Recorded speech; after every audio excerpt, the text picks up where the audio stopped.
ரொம்ப ஸ்வீட்டான பர்சனாக இருப்பீங்க. ரொம்ப வசீகரமான ஒரு பர்சனாக இருப்பீங்க. உங்களோட மனசு வந்து ரொம்ப மென்மையாக இருக்கும். ரொம்ப ஒரு சென்சிட்டிவான பர்சனாகவும் இருப்பீங்க. நீங்கள் வந்து எப்போதுமே ரிலேஷன்ஷிப், லவ் அது பற்றியே வந்து ரொம்ப யோசிப்பீங்க. லவ்னாலும் ரொம்ப ட்ரூவான லவ்வாக இருக்கணும் அப்படின்னு வந்து நினைப்பீங்க.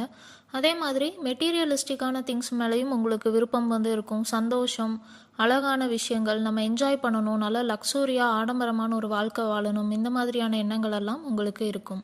நீங்கள் வந்து ஒரு ரிலேஷன்ஷிப்பில் இருக்கீங்க அப்படின்னா அந்த ரிலேஷன்ஷிப் வந்து எப்போதுமே ரொம்ப ஒரு பீஸ்ஃபுல்லாக ரொம்ப ஹாப்பியாக இருக்கணும் அப்படின்னு வந்து நினைப்பீங்க. ரிலேஷன்ஷிப் அப்படிங்கிறது வந்துட்டு நீங்கள் லவ் பண்ணுறவங்க இல்லைன்னா உங்கள் மேரேஜ் பார்ட்னர் அந்த மாதிரின்னு இல்லை.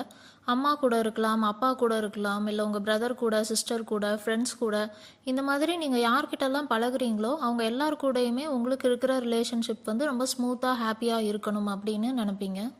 நீங்கள் வந்து உங்களோட சுற்றுச்சூழல் வந்து ரொம்ப அன்பாக இருக்கணும் அப்படின்னு வந்து நினைப்பீங்க. நீங்கள் மற்றவங்க கிட்ட வந்து